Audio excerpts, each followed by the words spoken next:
সুপ্রভাত, দেখছেন নিউজ 18 বাংলা। আপনাদের সঙ্গে রয়েছে আমি সৌমাদিত্য। বৃহস্পতিতে কার বৃহস্পতির তুঙ্গে জানা যাবে আজ পঞ্চায়েত ভোটের ফল। এবারে গ্রাম বাংলায় তৃণমূলের ঝড় কি একই রকম ভাবে বইবে, নাকি তাতে থাবা বসাতে পারবে বিজেপি? 34% আসনে তৃণমূল ছাড়া অন্য কোনো দলের প্রার্থী না থাকায় ভোট হয়নি। আজ 291টি ব্লকে গণনা। প্রার্থী না থাকায় 39টি ব্লকে কোনো ভোট হয়নি, ফলে ওই ব্লকগুলিতে গণনার প্রয়োজন নেই। সাধারণভাবে প্রতিটি ব্লকে একটি করে গণনা কেন্দ্র থাকছে। ফল ঘোষণা হবে রাজ্যের 621টি জেলা পরিষদ, 6123টি পঞ্চায়েত সমিতি এবং 48,000-এরও বেশি গ্রাম পঞ্চায়েত আসনের। গণনা পুরোপুরি শেষ না হওয়া পর্যন্ত বিজয় মিছিল বের করা যাবে না, এই মর্মে জেলা শাসকদের কাছে নির্দেশিকা পাঠিয়েছে নির্বাচন কমিশন। গণনা কেন্দ্রগুলির নিরাপত্তা বাড়াতেও নির্দেশ দেওয়া হয়েছে কমিশনের পক্ষ থেকে।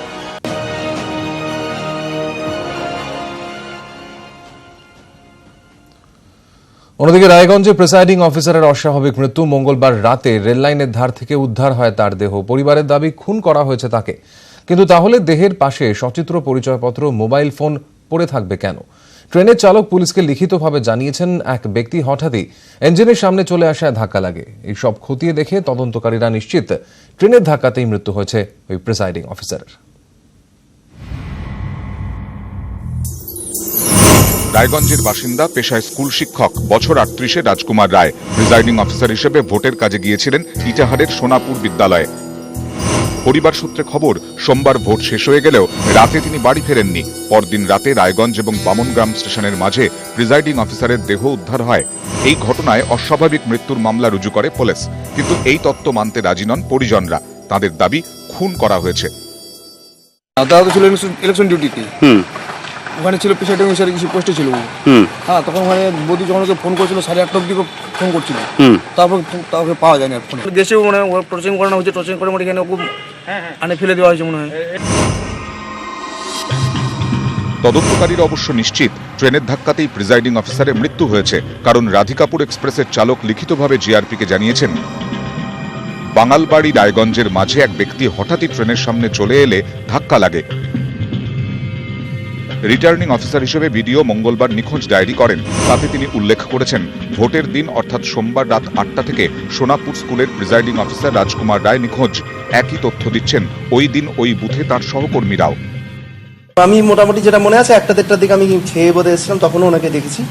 তারপরে উনি ছিলেন বোধহয় সন্ধ্যের দিকে। মানে মেন ব্যাপারটা হয় যখন উনি ওই আমাদের ব্যালট, ওনার সাইন ব্যালট শেষ হয়ে যায়, তো তখন ওই ভোটিং প্রসেসটা কিছুক্ষণের জন্য বন্ধ থাকে। সেক্টরকে ফোন করা হয় যে ফার্স্ট পোলিং ওনার অ্যাবসেন্সে সাইন করে দেবেন। তো টাইমটা আমার মনে নেই ঠিক, মানে সন্ধ্যে রাত তখন। মোবাইল ফোনের টাওয়ার লোকেশন খতিয়ে দেখেছেন তদন্তকারীরা।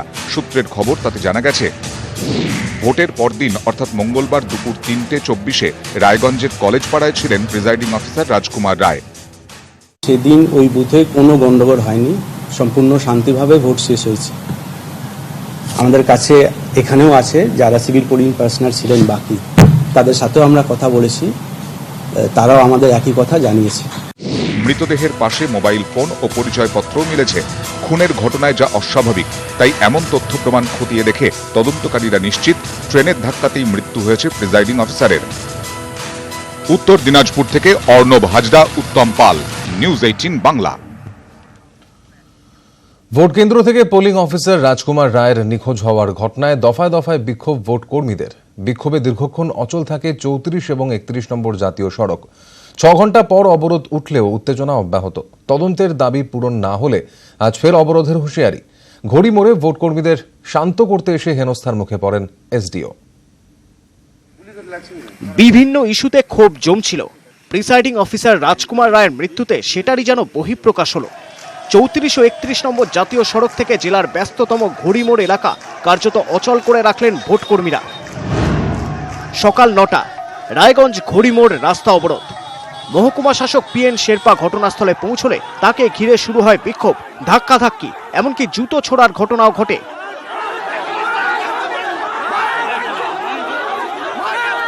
সহকারী পুলিশ সুপারের সঙ্গে কথা কাটাকাটিতে জড়িয়ে পড়েন ভোট কর্মীরা।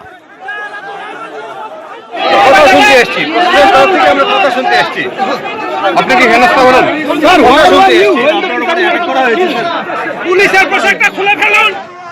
দীর্ঘক্ষণ রাস্তা অবরোধ করে চলে বিক্ষোভ। সুসাইড বলছে, এসডিও সাহেব সুসাইড কেন বলবে এটাকে? অপহরণ করা হয়েছে। রাজুল আমা ভিডিওকে ফোন করেছে আমাদের কলিগ, অথচ রাজুল আমা কোন রকম হচ্ছে দাবি শুনেননি। জেলার অন্য প্রান্তেও বিক্ষোভ দেখাতে শুরু করেন ভোট কর্মীরা। দুপুর 2টো 31 নম্বর জাতীয় সড়ক অবরোধ করলেন ভোট কর্মীরা। উপযুক্ত নিরাপত্তার মতো একাধিক দাবি পূরণের আশ্বাসেও কাজ হয়নি। বিকেল 3:30 34 নম্বর জাতীয় সড়ক অবরোধ করে বিক্ষোভ। দুটি জাতীয় সড়কে অবরোধ চলায় কার্যত স্তব্ধ হয়ে পড়ে যান চলাচল। রাজকুমারের মৃত্যুর কারণ জানিয়ে অবরোধ তুলতে অনুরোধেও কাজ হয়নি।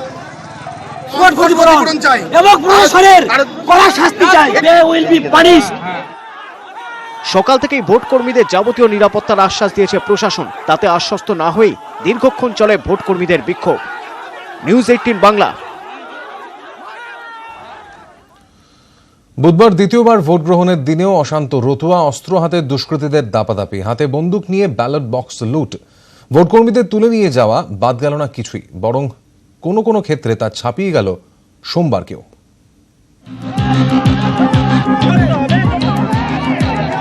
এ ছবি সোমবারে দুষ্কৃতীদের তাণ্ডব।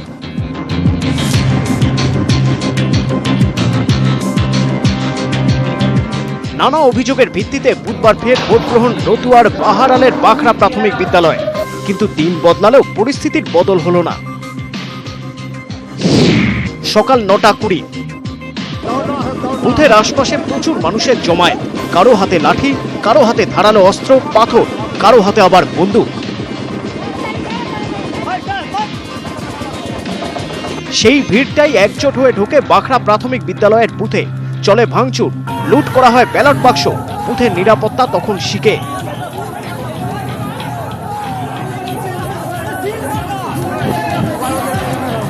এমনকি ভোট কর্মীদেরও তুলে নিয়ে যাওয়ার অভিযোগ ওঠে। বেলা 12:20 বেলা গড়াতেই অবশ্য উলট পুরাণ। ব্যালট বক্স যেগুলো লুট হয়ে গেছে বলে জানানো হচ্ছিল সেগুলো পাওয়া গেছে এবং নিরাপত্তার জন্য যথেষ্ট সংখ্যক পুলিশ বাহিনীকেও এখানে মোতায়েন করে রাখা হয়েছে। খেতে গেছিল ব্যালট বক্সগুলো কোথায় গেল তাহলে? আছে তো ব্যালট বাক্স তো আছে। কমিশনের তৎপরতায় বুথ ঘিরে ফেলে পুলিশ। যে সংখ্যক নিরাপত্তা বাহিনী দেওয়ার কথা বলা হয়েছিল দ্বিগুণ সেই বাহিনীও ইতিমধ্যে মোতায়েন এবং পুলিশের যারা আধিকারিকরা তারাও বারবার ধরে এখানে এসে পরিদর্শন চালিয়ে যাচ্ছেন। দলবল নিয়ে হামলার অভিযোগ স্থানীয় তৃণমূল নেতা মোহাম্মদ ইয়াসিনের দিকে। তিনি অবশ্য তীর ঘুরিয়ে দিয়েছেন সিপিএম, কংগ্রেস ও বিজেপির দিকে। কেন দাঁড়াচ্ছি জানা আরএসপি, সিপিএম, কংগ্রেস, বিজেপি এরা একটা জোট করেছে। এরা সবাই মিলে বাইরে থেকে দুষ্কৃত নিয়ে এসেছিল, কিছুক্ষণের জন্য এরা ঝামেলা করেছিল। নিরাপত্তার ঘেরাটোপে মুড়ে ফেলা হয় বাখরা প্রাথমিক বিদ্যালয়, কিন্তু তাতেও আতঙ্ক কাটেনি। ফলে বুথমুখ হননি অনেক ভোটারই। ক্যামেরায় কুণাল চৌধুরীর সঙ্গে সেবক দেব শর্মা ও আবির ঘোষাল, নিউজ 18 বাংলা।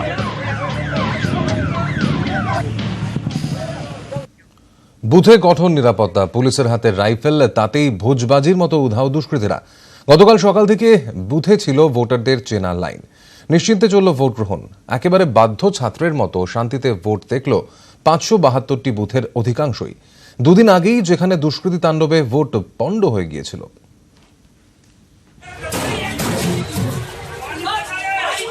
মাত্র 48 ঘন্টার ব্যবধান, তার মধ্যেই ভোটের উত্তাপ অনেকটাই থিতিয়ে গেল। দুষ্কৃতী দৌরাত্ম্য অনেকটাই উধাও।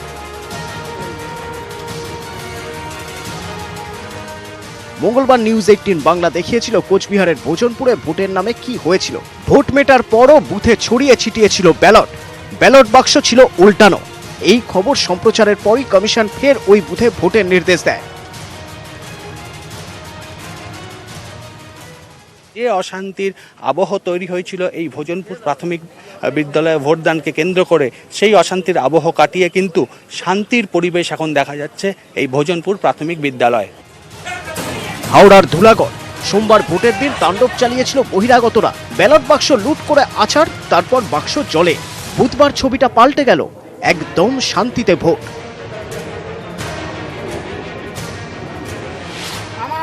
নন্দীগ্রাম 2 নম্বর ব্লকের গোপালপুর সোমবার 2 সিপিএম কর্মী খুনে তপ্ত ছিল এলাকা। শোকের আবহ থাকায় অনেক ভোটারই বুধবার বুথমুখ হননি।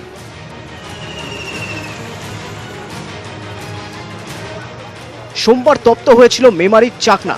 ব্যালট বাক্স পুকুরে ফেলে ভোট কর্মীদের পাঠিয়ে দেওয়া হয়েছিল। বুধবার উল্টো ছবি।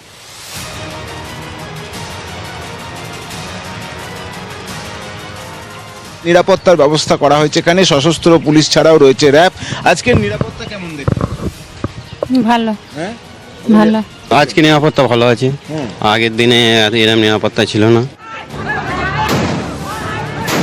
বোমাবাজি, পুলিশকে লক্ষ্য করে ইট। সোমবার জ্যাংড়ার 3টে বুথের ছবি ছিল এমনই।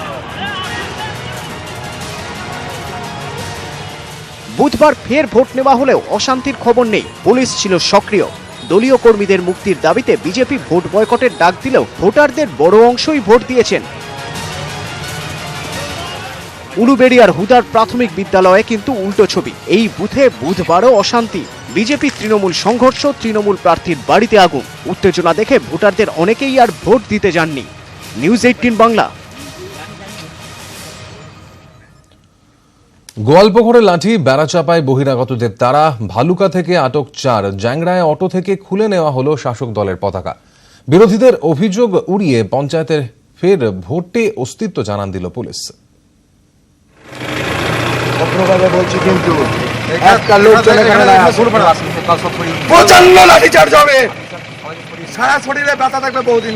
কিন্তু পুরোনো পরিচয়টা আছে বলে কিছু বললাম না, চলে যাবে, কোনো প্রবলেম হবে না। সেকেন্ড টাইম যদি আমি রামনগরে আসি, আমি তো রামনগর আমি জ্বালিয়ে দিয়ে যাবো, আমি রামনগর জ্বালিয়ে দিয়ে যাব। Get out, get lost, get lost. বলুন, লোক আনা নেওয়া করবেন না। সোমবার এখানেই সুরটা বাঁধা হয়। বুধবার সেই চেহারাতেই দেখা গেল পুলিশকে।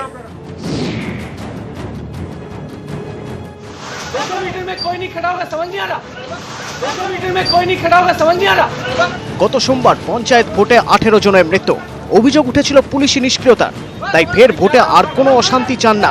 মঙ্গলবার রাজ্য পুলিশের ডিজিকে ফোন করে এই কথাই জানিয়েছিলেন রাজ্য নির্বাচন কমিশনার অমরেন্দ্র সিং। বুধবার সকাল থেকেই রাজ্যে সন্ত্রাস ঠেকাতে তৎপর ছিল পুলিশ। গোয়ালপুকুরের নন্দছায় ভোট ঘিরে উত্তেজনা থামাতে লাঠি চালায় পুলিশ।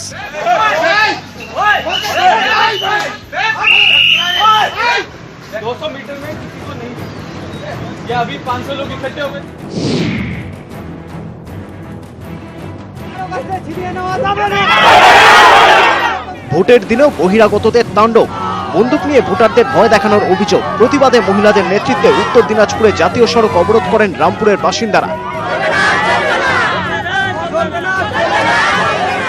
বিন্দল যাওয়ার যে রাজ্য সড়ক, সেই রাজ্য সড়ক অনেকক্ষণ ধরেই অবরুদ্ধ। গ্রামবাসীরা, রামপুরের গ্রামবাসীরা, তারা এই রাস্তা অবরোধ করেছেন। তাদের অভিযোগ, পুনর্নির্বাচনের দিনও বোমাবাজি হচ্ছে এবং তারা বুথে 6 নম্বর যে বুথ রয়েছে সে বুথে তারা ভোট দিতে পারছেন না।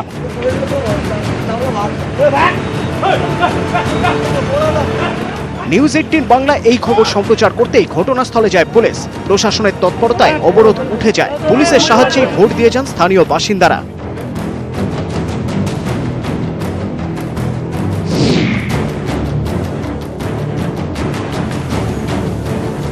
বুথ দখলের অভিযোগে উত্তপ্ত মেমারি। চাকনারার বুথে বাইক বাহিনীর অবাধ দাপটের অভিযোগ। এখানেও রুখে দাঁড়ায় পুলিশ। পুলিশের পাল্টা তাড়ায় পালিয়ে যায় বাইক বাহিনী।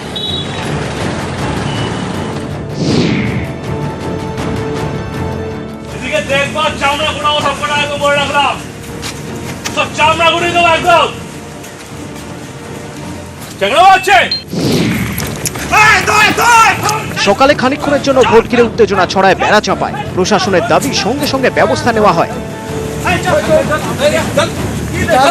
পুলিশের তাড়ায় পালিয়ে যায় বহিরাগতরা। বুথের বাইরেও প্রতিটি বাইকে তল্লাশি করা হয়।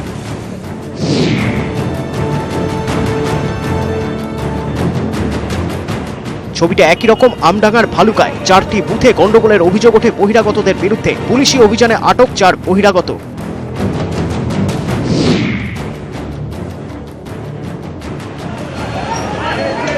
উত্তেজনা ঠেকাতে কড়া নিরাপত্তা ছিল মালদার রঘুনাথপুরে। সেখানেও রুট মার্চ করে উত্তেজনা থামিয়ে দেয় পুলিশ। বন্ধ করে দেওয়া হয় দোকান।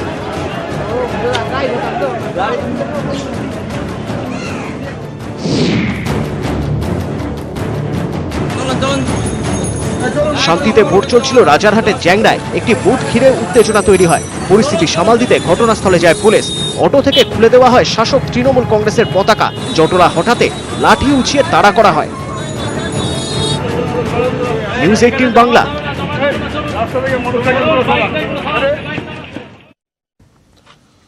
জেলার বেশিরভাগ বুথেই ভোট হয়নি, কিন্তু বীরভূমের মোহাম্মদ বাজারের মৌলপুর সিবি বিদ্যালয় বুথে ভোটারদের কালি 2 আঙ্গুলে। সোমবার ছিল তর্জনীতে কালি, একদিন পরেই কালির ফোঁটা পড়ল মধ্যমায়। দুবার ভোট দিলেন 572 বুথের ভোটাররা।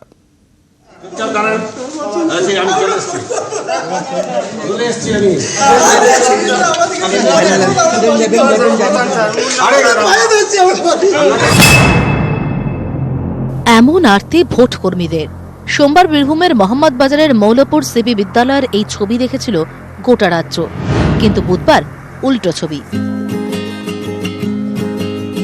বয়স 20 হোক বা 4-20, সকলেরই 2 আঙুলে কালির ছাপ। কেন? রহস্য ভাঙলেন ভোটাররাই। আজকে ভোট দিলাম, এই আঙুলে ছাপ দিয়েছে, আঙুলের রং দিয়েছে। হ্যাঁ, আগের দিনও কালি দিয়েছে। দুটো। আমাদের গ্রামের লোক মানে সব যারাই ভোট দিয়েছে তাদেরই আঙুলে দুটো আঙুলে মানে কালি পড়েছে। আর আমরা চাই না যে এই আঙুলের আরো 2-1টা বেড়ে যাক, এটাও আমরা চাই না। এই দুটোতেই যেন ক্ষান্ত হয়। বীরভূমের বেশিরভাগ বুথে ভোটই হয়নি। যেখানে ভোট হয়েছে তার মধ্যে 6টি বুথে ভোট বানচাল হয়ে যায়, তাই ফের ভোট। জেলার বেশিরভাগ বুথে ভোট হয়নি, তার মধ্যে 2 আঙুলে কালি লাগিয়ে দিব্যে খুশি মৌলপুর সহ 6 বুথের ভোটাররা। শিউড়ি থেকে সুপ্রতিম দাস, নিউজ 18 বাংলা। রাজ্যে দুষ্কৃতীদের শিল্পকলার নয়া নমুনা টিন কেটে তৈরি রায়ার জ্যাকেট। লাঠি বা রডের মার সহ্য করতে পারে এই ধরনের জ্যাকেট। বাসন্তীতে উদ্ধার হয়েছে এই জ্যাকেট, সঙ্গে আগ্নেয়াস্ত্র, গুলি। ভোট ভণ্ডুলের আগেই এই জ্যাকেট সহ গ্রেফতার করা হয়েছে 4 জনকে।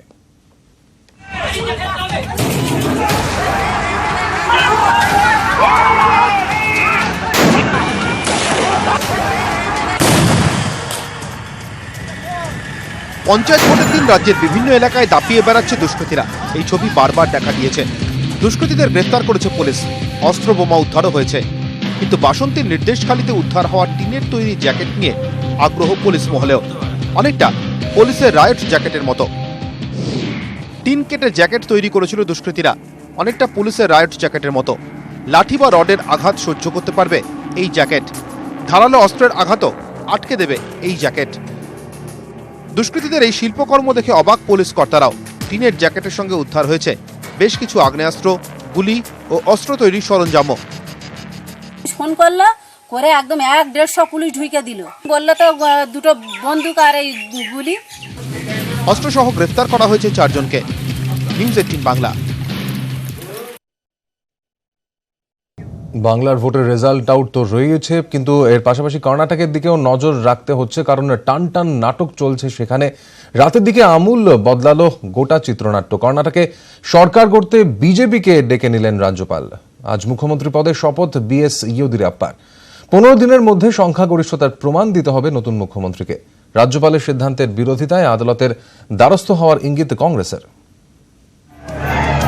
কর্ণাটক রাজনীতি এখন টানটান উত্তেজনায় মোড়া থ্রিলার মুভি। রাতের দিকে পরিস্থিতি যেভাবে বদলালো তাতে অবশ্য থ্রিলার মুভিও ফিকে মনে হতে পারে। রাত 8:15 কর্ণাটকের বিজেপি বিধায়ক সুরেশ কুমারের টুইটারে ঘোষণা হলো কর্ণাটকে সরকার গড়তে ডাক পেয়েছে বিজেপি। মুহূর্তে ভাইরাল হয়ে যায় সেই টুইট। রাজভবন থেকে তখনও কোনো বার্তা আসেনি। রাত 8:32 এবার কর্ণাটক বিজেপি টুইটার থেকেও একই ঘোষণা। ততক্ষণে অনেকটাই স্পষ্ট কর্ণাটকে সরকার গড়তে ডাক পাচ্ছে বিজেপি। রাজভবনে বিবৃতি এলো তারও পরে। ততক্ষণে অবশ্য ডিলিট হয়ে গিয়েছে সেই পোস্ট। বিজেপিকে সরকার গঠনের জন্য আমন্ত্রণ রাজ্যপালের। বৃহস্পতিবার সকাল 9:30টায় মুখ্যমন্ত্রী পদে শপথ ইয়েদিউরাপ্পার। একক বৃহত্তম দল হিসেবেই বিজেপিকে আমন্ত্রণ রাজ্যপালের। This governor totally what he has given the time up to 15 days, this is unconstitutional. He is not what the decision which was taken by this governor. He wanted to destroy the constitutional system. প্রাথমিক ধাক্কা সামলে মাঠে নামে কংগ্রেস। রাজ্যপালের সিদ্ধান্ত নিয়ে সরাসরি প্রশ্ন তুলতে না পারলেও আদালতের দ্বারস্থ হওয়ার রাস্তা খোলা রাখছে কংগ্রেস জেডিএস জোট। সকালে ইয়েদুরাপ্পা, বিকেলে কুমারস্বামী। এদিন সরকার গঠনের দাবি নিয়ে রাজ্যপালের সঙ্গে দেখা করে যুযুধান দুই পক্ষ। বিধায়ক ভাঙাতে 100 কোটি টাকার ঘুষ, ফোন ট্যাপের মতো অভিযোগ, পাল্টা অভিযোগের মধ্যেই গুটি সাজাচ্ছিল দুই শিবির। তারই মধ্যে নিজের ক্ষমতা প্রয়োগ করলেন রাজ্যপাল। এই সিদ্ধান্ত কি আইনসম্মত? আইনজ্ঞদের মধ্যে বিভাজন স্পষ্ট। সংখ্যাগরিষ্ঠতা প্রমাণ দিতে এখনও 8 থেকে 9 জন বিধায়কের সমর্থন প্রয়োজন বিজেপির। কিভাবে তা সম্ভব হবে? ঘোড়া কেনা বেচা আটকাতে বিধায়কদের গোপন জায়গায় পাঠিয়েছে কংগ্রেস, জেডিএস। কর্ণাটক নিয়ে লড়াই এখনও বাকি, সে কথা মাথায় রেখেই প্রস্তুতি কংগ্রেস, জেডিএসের। নিউজ 18 বাংলা। স্পিচ থেরাপির নামে শিশুর উপর নির্যাতনের অভিযোগ। 2.5 বছরের শিশুকে বেধড়ক মারধরে অভিযুক্ত শিক্ষিকা গ্রেফতার। কথায় অস্পষ্টতার জন্য শিশুটিকে প্রিন্স আনোয়ার শাহ রোডের স্পিচ থেরাপি সংস্থায় ভর্তি করানো হয়। সেখানে মেরে শিশুটির মাথা ফাটানোর অভিযোগ ওঠে। জন্ম থেকেই কথা স্পষ্ট নয়। এখন বয়স মাত্র 2 বছর 4 মাস। বেহালার শকুন্তলা পার্কের বাসিন্দা এই শিশুটিকে প্রিন্স আনোয়ার শাহ রোডের স্পিচ থেরাপি সংস্থার ক্লাসে ভর্তি করিয়ে দেন তার বাবা মা। 7ই মে প্রথম ক্লাস। সমস্যা হয়নি সেদিন, সমস্যা বাধে দ্বিতীয় দিন 14ই মে। সেদিন প্রথম থেকেই ক্লাস করতে চাইছিল না শিশুটি, ভয় পাচ্ছিল। শিশুটিকে সেদিন 3 তলায় নিজের ঘরে ডেকে পাঠান স্পেশাল এডুকেটর চৈতালি মুখোপাধ্যায়। ঘরের বাইরে ছিলেন বাবা মা। ভিতর থেকে হঠাৎ ছেলের কান্নার শব্দ পান। দেখেন একজন ওষুধ নিয়ে ক্লাসে ঢুকছেন। সন্দেহ হওয়ায় জোর করে ভেতরে ঢুকে হতবাক মা। আমি ঢুকেই প্রচণ্ড চিৎকার চেঁচামেচি করি। উনি অনেকবার সরি বলছেন, আমি বলছেন আমি কিছু করিনি, আমি আপনার পায়ে পড়ছি, আমি কিছু করিনি, আপনার বাচ্চা নিজে নিজে পড়ে গেছে। সিসিটিভিতে আমরা দেখলাম যে চৈতালি মুখার্জি ওকে ভীষণ মারছে, ওকে বকছে, চিৎকার করছে। আর আমার বাচ্চা যেহেতু কথা বলতে পারে না এখনও সেভাবে, সেহেতু ও বারবার করে চৈতালি মুখার্জির হাতটা ধরে চেষ্টা করছে দরজাটা খোলার। আর ওনাকে ইনডিরেক্টলি ইশারা করে বলছেন দরজাটা খুলে দিতে। আর ততবার উনি আমার বাচ্চাকে ধরে মাটিতে ছুঁড়ে মারছে। ইইডিএফে চিকিৎসা হয় রক্তাক্ত শিশুর। সেদিনই চারু মার্কেট থানায় অভিযোগ দায়ের হয়। পরিবারের অভিযোগের ভিত্তিতে গ্রেপ্তার করা হয় অভিযুক্ত শিক্ষিকা চৈতালি মুখোপাধ্যায়কে। যদিও তাকে নির্দোষ বলে দাবি করে সংস্থার নিরাপত্তারক্ষী। দাবি স্টাফ হিসেবে কি মনে হয় অভিযোগটা সঠিক? না, সঠিক নয়। কেন? আনসার্টেন হয়ে গেছে বাচ্চা, তাই। ভুল হয়ে গেছে ওনার? ভুল হয়নি ওনার, দেখুন ওনার কিছুই ভুল হয়নি। পরিবারের দাবি মামলা ধামাচাপা দিতে তাদের জোর করেন চৈতালির স্বামী, সংস্থার ম্যানেজার সোমনাথ মুখোপাধ্যায়। ইতিমধ্যেই আইনজীবীর কাছে গিয়েছে শিশুর পরিবার। বলতে দ্বিধা নেই, বাচ্চাটির শারীরিক কন্ডিশন অত্যন্ত খারাপ। আপনারা শুনলেন বারবার বমি করছে বাচ্চাটি, এবং ওনার বাবা নিজে একজন ডক্টর, তিনিও অত্যন্ত আশঙ্কায় রয়েছেন যে বাচ্চাটার জীবন সম্বন্ধে। তো অবশ্যই 307 ধারা প্রয়োগ করে অত্যন্ত কঠোরতম শাস্তির আমি আদালতের কাছে প্রার্থনা করি। সিসিটিভি ফুটেজে ছেলেকে মারধরের ছবি দেখেছেন বলে দাবি পরিবারের। সেই ফুটেজ খতিয়ে দেখছে পুলিশ। কথা বলা হচ্ছে সংস্থার অন্য কর্মীদের সঙ্গেও। ক্যামেরায় মনোজ সিংয়ের সঙ্গে সুশোভন ভট্টাচার্যের রিপোর্ট, নিউজ 18 বাংলা।